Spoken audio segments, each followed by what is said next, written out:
you down with a kitchen knife could be the one you bumped into coming off of the subway. That woman you went to a loud party with in last night's dream could be the one you got a glimpse of when you were crossing the street. And who are these strangers? Well, at first glance, nobody. But these people, all people, are ones you didn't know you shared things with. They say that the eyes are the window into the soul. Perhaps when you looked into that stranger's eyes, they hinted at the broken heart you have in common. Maybe when you heard that person's sigh, it reminded you of your own relief. If you could take a person and erase the details, their name and their hair color, the way their nose only looks crooked from some angles, their favorite music, and their scent of vanilla mixed with honey, all you'd have left would be the skeleton of their being, their raw emotions. Just what would this look like? Well, to you, ambling along the street, it would be much like looking in the mirror. It would be like crashing shopping carts, and upon looking up to apologize, finding yourself face to face with your doppelganger. That's me, you would cry out, feeling an automatic sense of closeness to someone who, in essence, is still a stranger. Let's say you befriended this long-lost soul twin of yours. Let's say that at one point, their distinctive superficial features began to slowly reemerge. One day, you notice that their hair is actually blonde, that they have a brown speckle in their left eye, that they dress rather rambunctiously, hate green beans, and watch the worst daytime television. At this point, you've already invested a good sum of time into this person. You have sprouted some affection.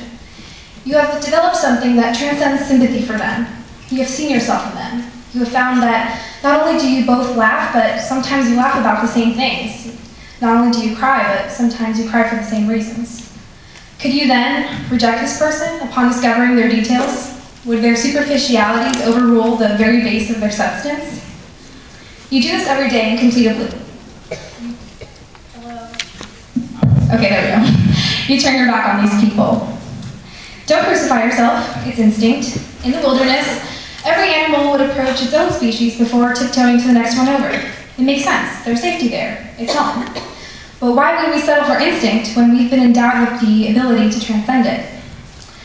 Were it possible to disrupt details as previously proposed, perhaps you wouldn't turn your back on your fellow stranger.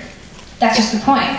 You're capable of recognizing that your side is flawed, of adopting the practice of dissolving details yourself, of ignoring the little things that would otherwise detract you from truly knowing someone. Why does it even matter?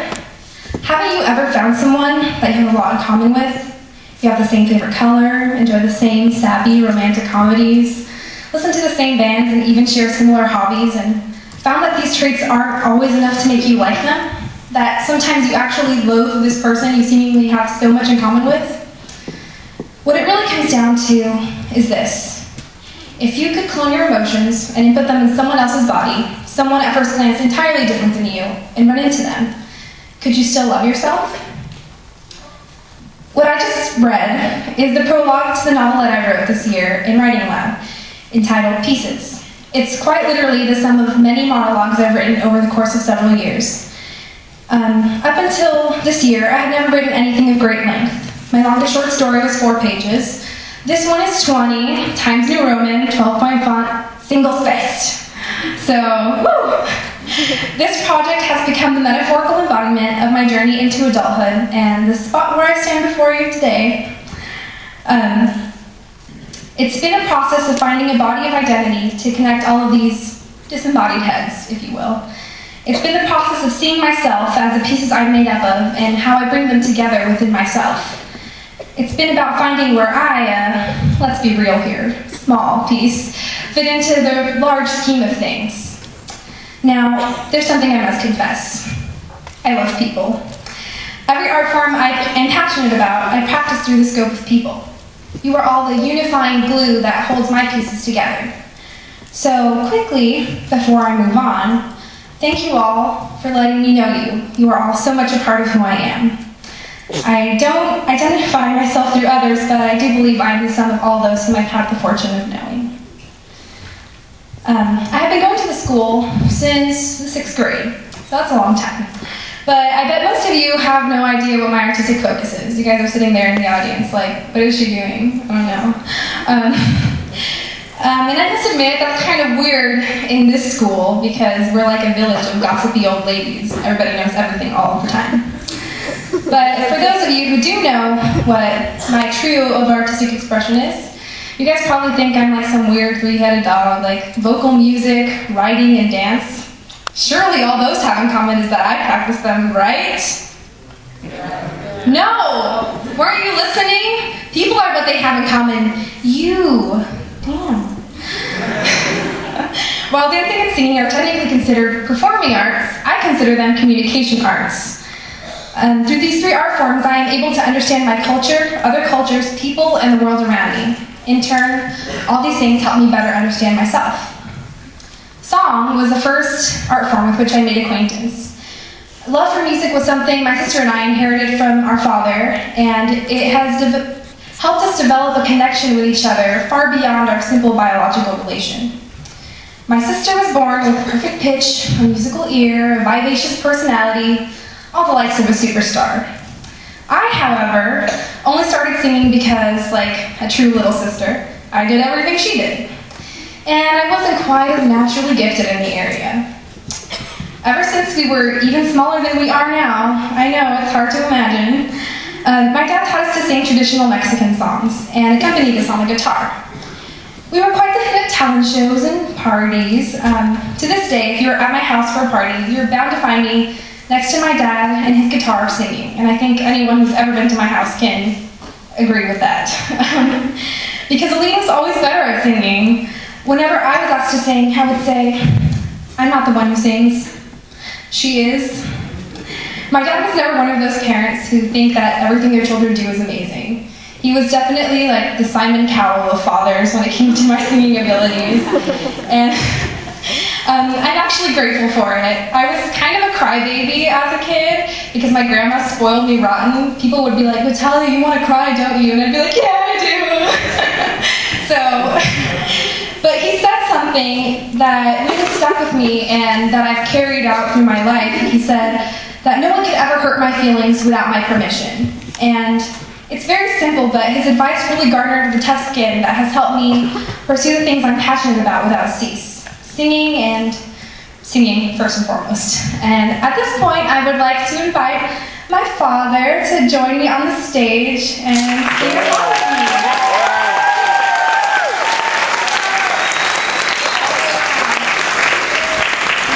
You're gonna have to wait a minute while he does that. How's everyone feeling? Last day of capstones, what?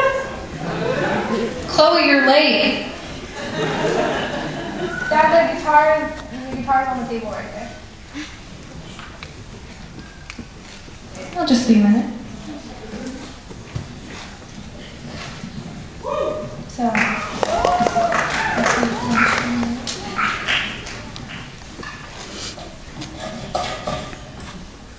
Everybody, this is my dad.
Pensando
probably weird for a bunch of you. You're like, what is she saying? That song was called Eternal Love. Well, that's the translation. Basically, it's a sad song. That's not important. What started out as a hobby has become an integral part of who I am. Over the last couple of years, I participated in a number of singing competitions, including Portland Teen Idol. I competed 3 times before making it to finals, but I owe much of my success with music to those failures. I never stopped trying, and it only helped me improve vocally as well as become more comfortable on the stage. I even auditioned for American Idol. That show was staged and awful, and I'm not just saying that because I didn't make it, I promise. And I even recorded 2 CDs with this kid you might know. His name is Luke. I don't know.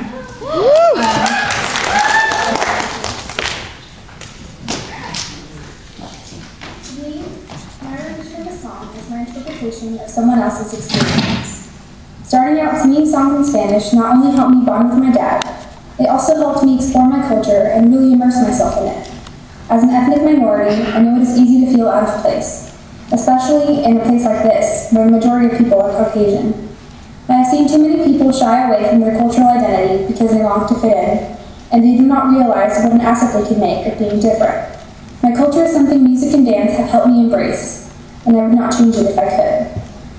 One of my favorite parts of being Mexican is partying. I know that doesn't sound like it's a thing, but trust me, it's a thing. Mexican parties are where food, music, and dance come together and stay together until crazy hours in the morning. Cultural dance was first introduced to me at the age of 6 through Mexican folk dancing, which involves huge, heavy skirts and a lot of crazy footwork. While I practiced it for nearly 6 years or so, my heart was really set in the social dancing of parties. I'm talking salsa. Knowing how to dance salsa and other types of Latin dance, such as merengue, cumbia, quebradita, and reggaeton, has given me a common ground with my cousins in Mexico, who I seldom see, as well as with others who simply share in my culture. It has also provided job opportunities. Not that long ago, I became a certified Zumba instructor, and I use my knowledge of these different dances to teach other people how to do what I love.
In that video. Yes, that was Luke in the back.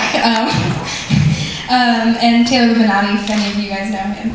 That was a video from my quinceañera, and that was a dance that my dad and some other people helped choreograph too. And I really wanted to dance for you guys, but some things didn't work out, so you guys got that. Although one's culture is not something that I think should absorb all of anyone's identity, I believe that you must know where you come from to know where you're going. My central dramatic question revolved around where I, as a Hispanic woman, would be the most successful in the broadcast journalism career, which is what I want to do, by the way. My mentor, Shirley Hancock, who had a long-standing career with Coin 6, told me that it's all about internships and that you can be successful anywhere where you can get these. The fact is that regardless of what your cultural roots are, you need to know that you can turn every aspect of who you are into an asset.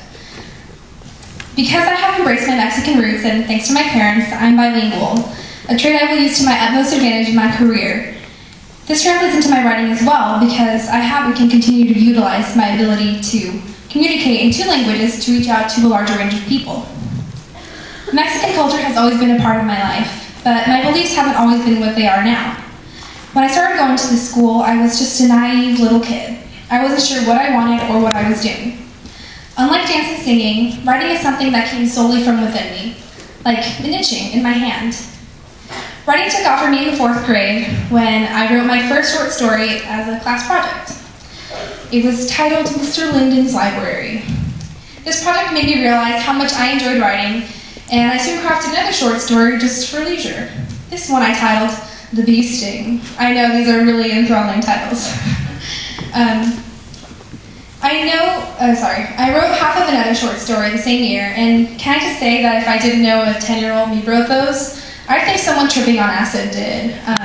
Mr. Linden's Library, if I recall correctly, is about a woman who checks a book out of the library and then somehow becomes part of the book. I don't know. And The Bee Sting is about some girl who's at a tea party. It has something to do with being British or something, I don't know why. And she gets stung by a bee and travels through time and sees all these weird things, and then she dies at the end. So, there's that. These 2 stories were followed by a few more sad attempts that never amounted to anything. In other words, I have a bunch of stories that are written halfway. In the 5th grade, though, we had a book of poetry published. Thanks to this atrocious little project, I spent a really long time writing the sappiest cliche poetry. Poetry really isn't my strong suit.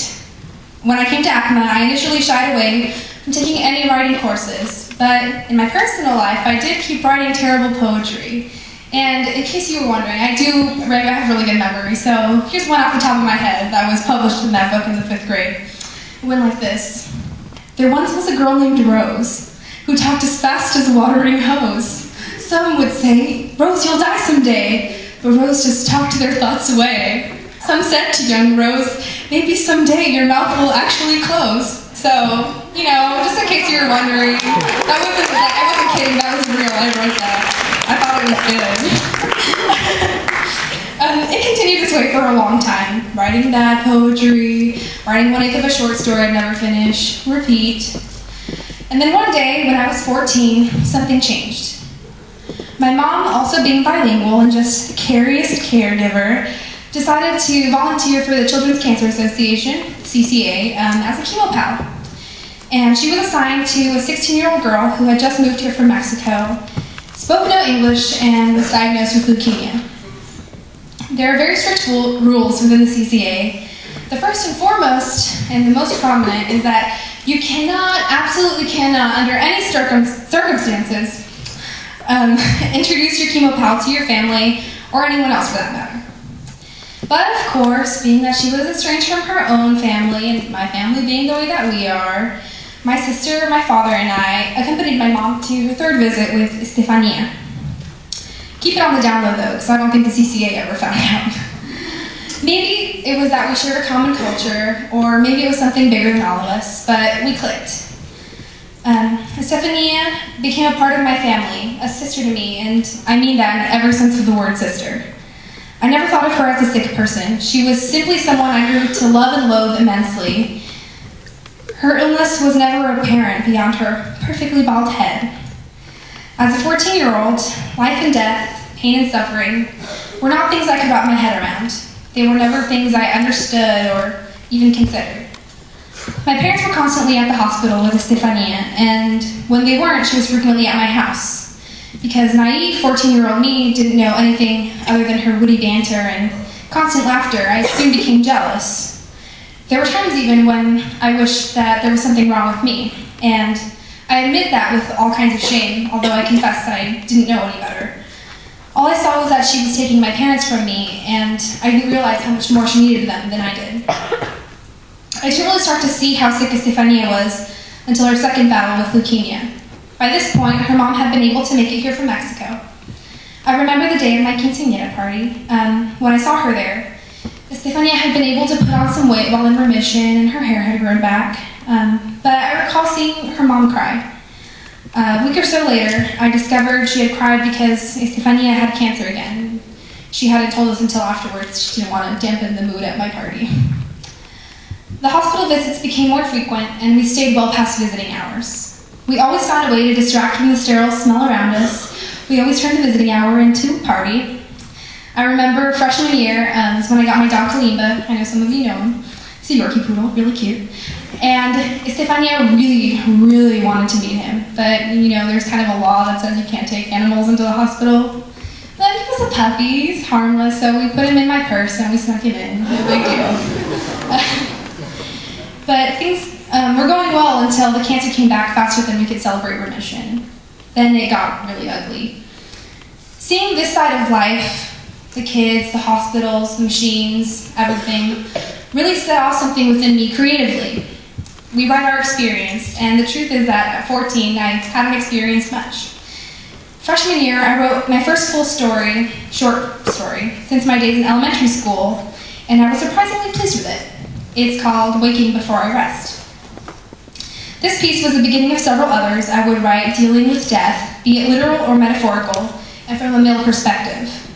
While they all contain a dark element of magical realism, this new writing had a level of sincerity that my previous pieces had lacked. So, at the time, Ellen Hopkins, she was one of my favorite writers of the time, and a huge writing influence, and she happened to have a MySpace. Ooh, remember those things? Yeah, those happened. So I thought I'd go out on a limb and ask her to read my story. To my absolute elation, she agreed and responded, "Hey Natalia, thanks so much for your message. Your story is really good. The logic is excellent, and I love how it twists the usual into unusual. Great job, you're quite a talented writer. I didn't find much to pick apart, actually. Keep writing, Ellen."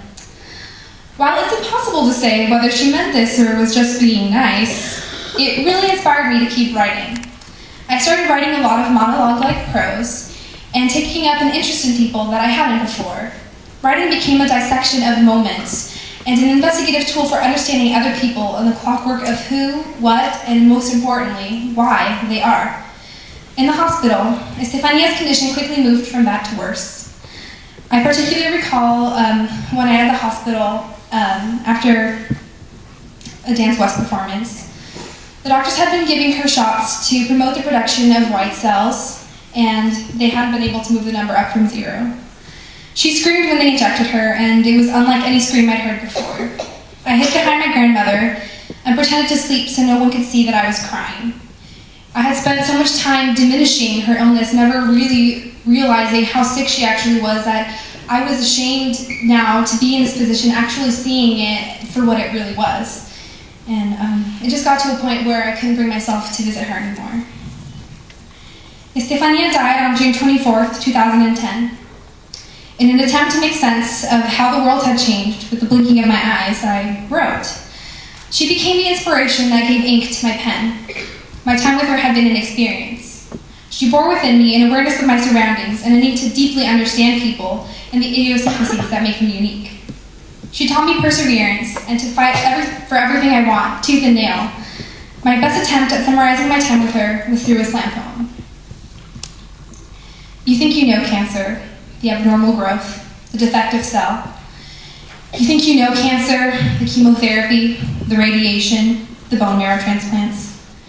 You think you know cancer, the homewrecker, the twisted bitch, the cold-blooded murderer.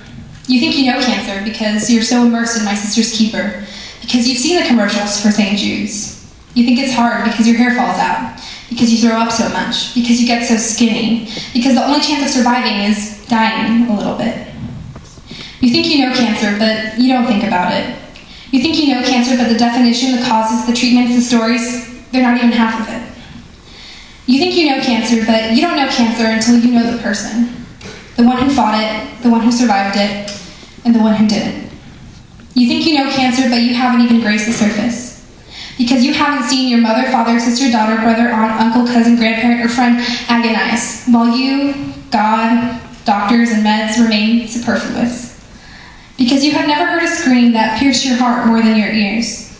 Because the needles are so much bigger than you pictured them. Because you didn't think it'd come back a second or third time. Because you didn't know a transplant isn't a cure. Because for once you ignore the numbers because there's no safety there. Because you used to believe things happened for a reason. Because you didn't know you could run short of intangibles. Because you didn't know that there is a point where everyone gives up. Because you didn't know that hope runs out when reality walks in. Because you didn't know such a small amount of life could exist within something living. You thought you knew cancer, but then you met her, and life is never the same.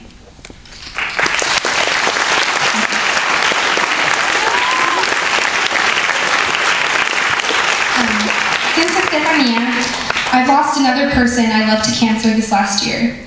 I became close to both of them when they were diagnosed. I loved them when they were on the brink of death.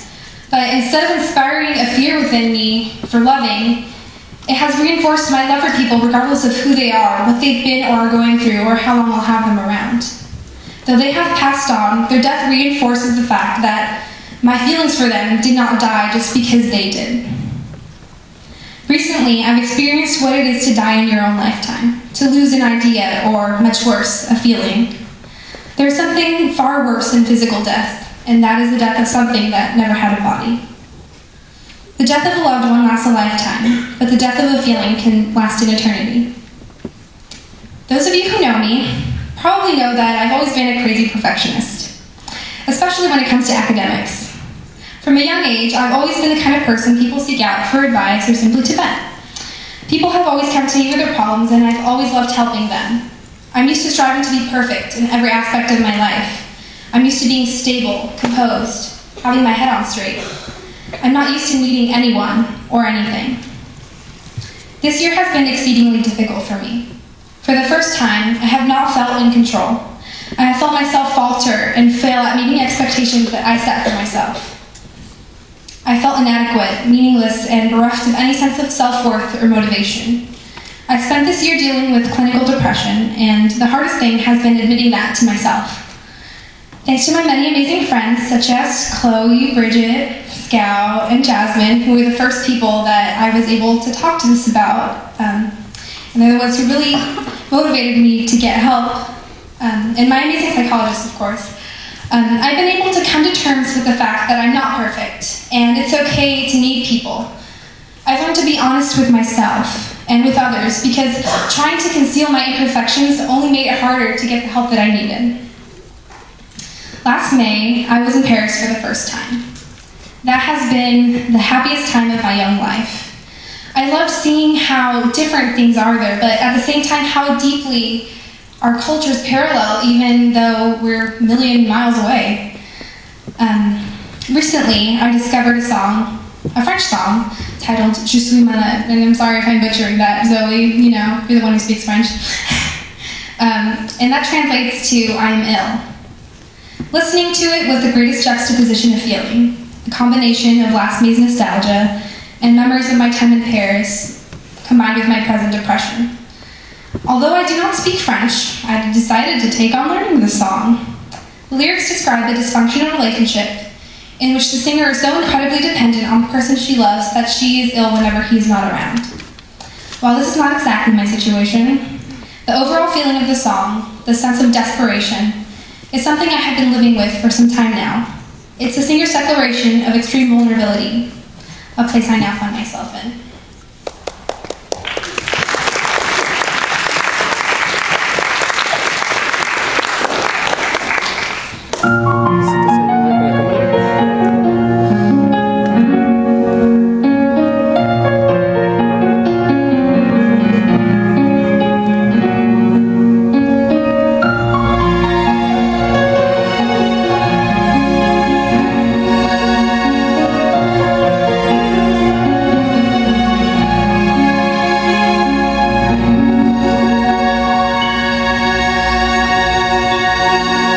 Je ne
C'est un moment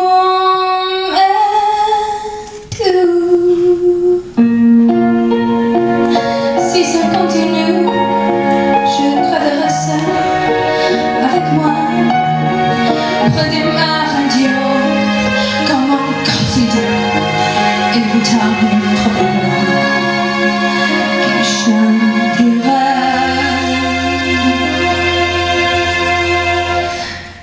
Je suis malade, complètement malade, comme ma mère sentait le soir et qu'elle me laissait sur la bec. Mon tête suspend, je suis malade, c'est son, je suis malade. Tout m'a privé de tous mes chants. Tout m'a l'idée, tout me manque et je les cours complètement malade. Cerné de Paris canteur, t'entends, je suis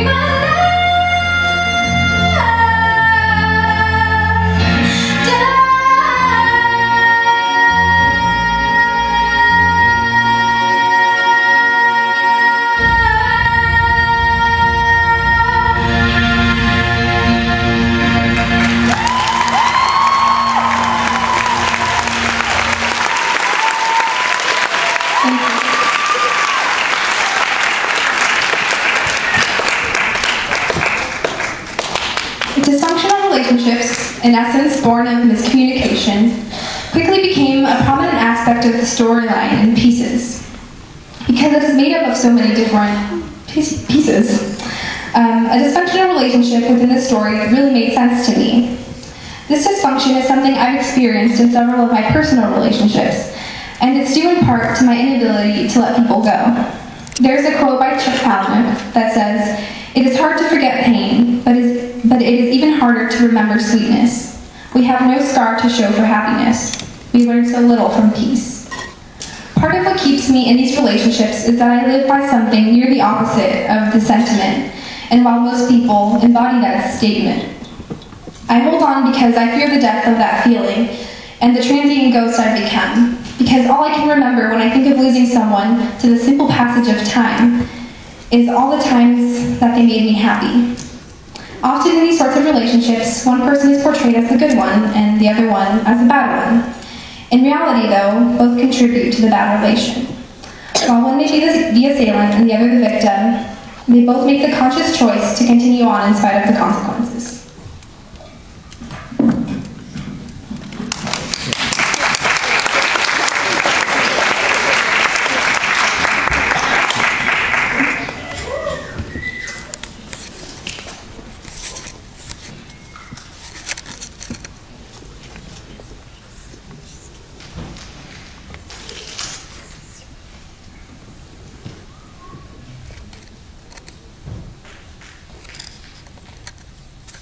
He hit me,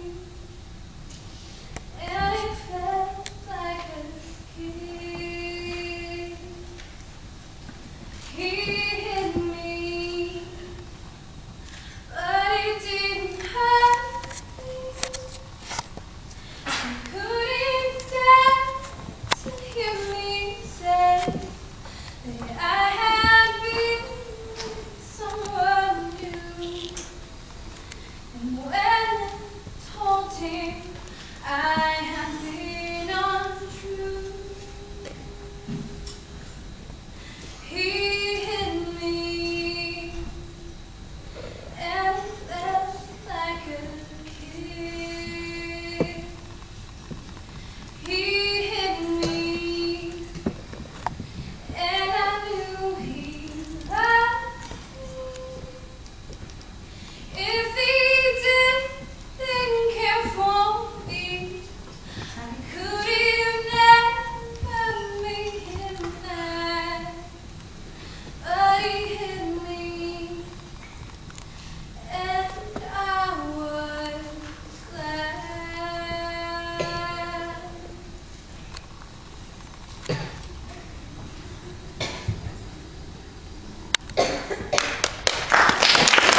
and people.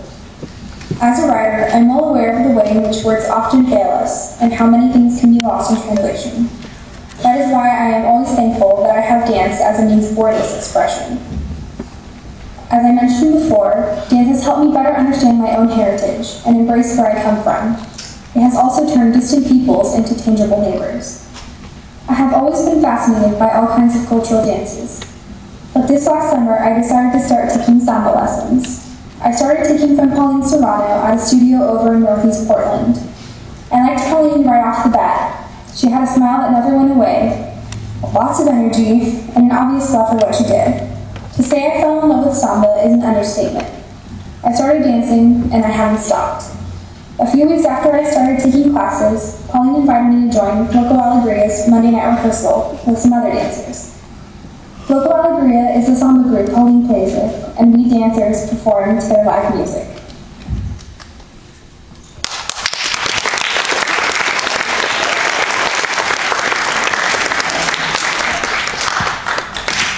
Practicing samba really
I remember the first time I walked into Bamboo Grove Salon to do Monday night rehearsal for Loco Alegria. I had no idea what I was really going in for. I was just invited by Pauline to attend, and it sounded just like a cool hangout or something. She did say it was a rehearsal, but I wasn't sure what kind of group it was. When I walked in, I was really confused because I was super early and saw all these people who looked completely different walking in carrying huge drums and little cowbells and all kinds of percussive instruments, and I didn't really know what to expect. But right off the bat, one of the very kind ladies there offered us some tomatoes that she grew at her house, which happened to be delicious. But anyway, it was basically the most random group of people I had ever seen. I'm the youngest in the group, and most of the dancers are at least 9 years older than me. Not that you can tell, because honestly, they all look amazing. But there's also a lot of ethnic diversity, people of all races. There's not just Brazilian people, there are actually only a few. There are a bunch of Caucasian people, a bunch of every category you can think of. But somehow, we can all come together and make something beautiful. and in the process, we find that we're a lot more alike than we seem.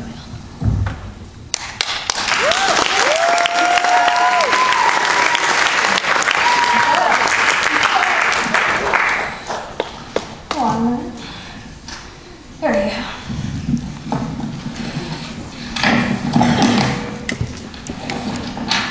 Throughout everything that has gone on this year, my newfound love of samba, my writing, my singing, my teachers, my family, and my friends have really kept me sane. My 3 art forms have helped me heal. And while I cannot claim that I am all better, I can say that I've come a very long way.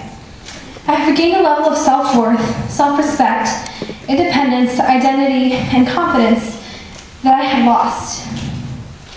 People are different. There's no denying that. It is unrealistic to desire that we all be friends. There are some people that we'll never get along with. I know, I'm not an idealist, but there's something very important to realize, and that is that 100% of our differences are superficial and circumstantial. Things we don't understand can be bewildering. I get that.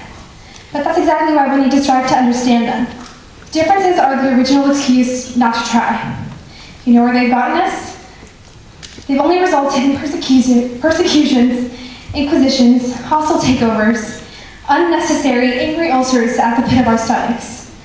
You don't have to like everyone. I love people, and I don't like everyone.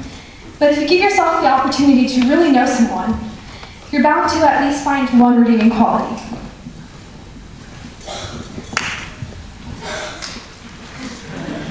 Imagine that we're all nearsighted, and our differences are the distance between ourselves and that which we cannot make out. We will blame the distance for the blurriness of the image, but the truth is that we could put ourselves in proper proximity and then we'd see perfect. Maybe you don't care enough to make an effort. It is in our nature to be self-interested, and by not putting in the effort to know someone, you're hindering your own progress and squandering your own potential. If you put someone in your field of view, you'd also place yourself in theirs. You share a window, you've just chosen to draw down the curtains. I guess what I've been getting at this whole time is that everything is made up of pieces. The world is a giant Russian doll, and everything fits inside of one thing that fits inside of another on an infinite level. We are all made up of the same pieces. We just fit together in different ways. I am living proof that differences are, excuse my French, but I think it's fair because I haven't said anything bad, bullshit. Some of the best people I know are people I seemingly have nothing in common with. Richard dances ballet, and I dance samba, as you all saw. Jesse loves Twilight, and I absolutely cannot stand it. I'm sorry. I can't. Jack loves cooking, and I love writing. Jacob listens to death metal, and I don't. Chloe always wants to go on walks, and I never do. Scout wanted to see Project X, and I thought that was embarrassing. Mikayla is German, and I'm Mexican. Etc., etc., etc., forever and ever.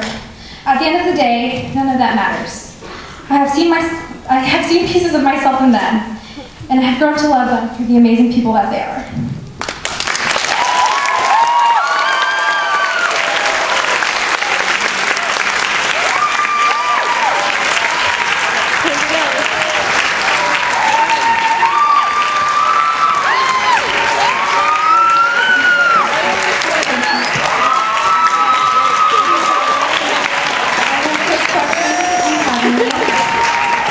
Anybody have any questions?